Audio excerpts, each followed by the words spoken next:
Question है bureaucracy, हमने शुरू किया हुआ है, उसके हमने 3 क्वेश्चन कर लिए थे। आज उसका 4th क्वेश्चन है role and functions of bureaucracy.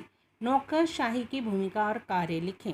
जैसे आज के राज्य में जो शासन चलाने में नौकरशाही की भूमिका बहुत अधिक है। नौकरशाही के बिना मंत्रियों द्वारा शासन चलाया ही नहीं जा सकता। इसके बहुत से कार्य हैं जिनका वर्णन इस प्रकार है। सबसे पहले है बेटे सलाह संबंधी कार्य। अगर आ जाए क्वेश्चन नौकरशाही की भूमिका लिखें, आंसर सेम होगा। नौकरशाही के कार्य अकेला आ जाए तब भी सेम होगा। भूमिका और कार्य क्वेश्चन सेम है। पहला काम क्या करती है नौकरशाही? Advisory functions of bureaucracy, advise करती है। नौकरशाही का पहला और सबसे महत्वपूर्ण काम क्या होता है बेटे? मंत्रियों को उचित सलाह देना होता है, क्योंकि मंत्री जो होते हैं उन्हें अपने विभाग के संबंध में कई छोटी छोटी बातों का पता नहीं होता। वो 5 साल के लिए आते हैं, 5 साल बाद चले जाते हैं। लेकिन जो नौकरशाही होती है, हमने पीछे पढ़ा है कि वो परमानेंट होती है, तो इसलिए वो शासन को कंटिन्यू रखती है और उन्हें शासन की समस्याओं का मंत्रियों से अधिक पता होता है। इसलिए मंत्री जो है नौकरशाही से समय समय पर सलाह लेते हैं और उसी के अकॉर्डिंग काम करते हैं। सेकंड काम है इसका नीति निर्माण कार्य, पॉलिसी मेकिंग।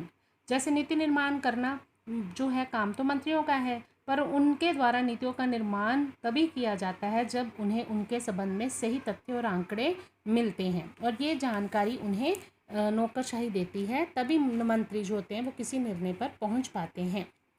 तीसरा काम है कानून बनाना, मेकिंग ऑफ लॉ। देखिए कानून बनाने का काम किसका है? विधान पालिका का। हमें पता है विधान पालिका कानून बनाती है, कार्यपालिका लागू करती है और न्यायपालिका उनका पालन करवाती है। लेकिन कई बार क्या होता है विधान पालिका के पास काम जो है वो बहुत अधिक होता है और अधिक काम होने के कारण उसकी कानूनों की वो रूपरेखा बनाकर ना उसे नौकरशाही को सौंप देती है और वो ही उसका विस्तार करती है, मतलब कानून का रूप पे नौकरशाही देती है। इसे हम क्या कहते हैं? डेलीगेटेड लेजिस्लेशन, मतलब सौंपी कानून साजी। जो काम उसे सौंपा गया था उसको विधान पालिका द्वारा और फिर उसने कानून बनाया। मैंने एक बार फिर से बता रही हूँ, ये सौंपी कानून साजी क्या है कि कानून जो है वो बनाती नहीं विधान पालिका, वो सिर्फ उसकी रूपरेखा, हेडलाइंस वगैरह जैसे गाइडलाइंस बनाकर उसको दे देती है ब्यूरोक्रेसी को। फिर ब्यूरोक्रेसी आगे उसको पूरा उसका पूर्ण रूप उसे देती है। चौथा काम है वित्तीय कार्य, फाइनेंशियल फंक्शंस। अब हमें ये भी पता है बजट तैयार करना काम किसका है? वित्त मंत्री का।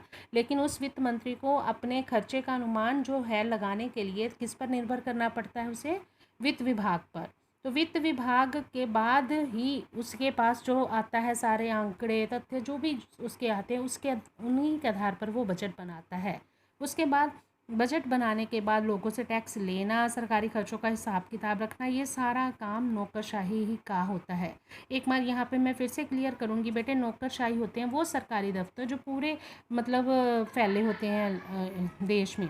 मतलब हर डिपार्टमेंट होता है, जैसे हेल्थ डिपार्टमेंट हो गया, एजुकेशन डिपार्टमेंट है, फाइनेंशियल डिपार्टमेंट है, एग्रीकल्चर डिपार्टमेंट्स है, ये सारे डिपार्टमेंट्स को हम नौकरशाही कहते हैं। इसके बीच काम करने वाले लोगों को हम नौकरशाह कहते हैं। नेक्स्ट है सरकार और जनता के बीच कड़ी।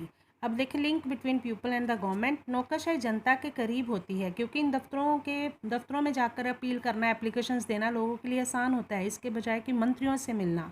और जनता की समस्याओं का पता भी उन्हें ही अधिक होता है, इसलिए उन समस्याओं के आधार पर वो जो है वो सरकार को बताती हैं और उन समस्याओं का हल जो सरकार ने किया होता है वो जनता तक पहुंचाती है। ये काम नौकरशाही करती है, मतलब जनता की शिकायतें सरकार तक पहुंचाना और सरकार ने जो सल्यूशंस किए हैं वो जनता तक पहुंचाना।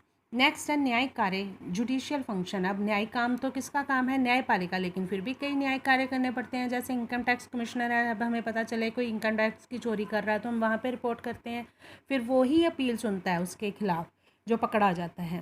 और 7वां काम है विरोधी हितों में तालमेल, एडजस्टमेंट जो अमंग कन्फ्लिक्टिंग इंटरेस्ट। मतलब जैसे भारत भिन्नताओं वाला देश है, भिन्नताएँ मतलब अलग अलग तरह के लोग रहते हैं, उनके बीच आपसी विरोध को दूर करने के लिए भी नौकरशाही जो है वो हमेशा तत्पर रहती है और उनके बीच तालमेल बनाने का भी यत्न करती है।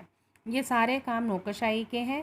इस प्रकार हम देखते हैं कि नौकरशाही इंपॉर्टेंट भूमिका निभाती है। वो केवल शासन ही नहीं चलाती बल्कि योजनाएं भी बनाती है और ये सरकार की जान भी है। इसके बिना मंत्री कुछ नहीं कर सकते। ये क्वेश्चन कंप्लीट है बेटे।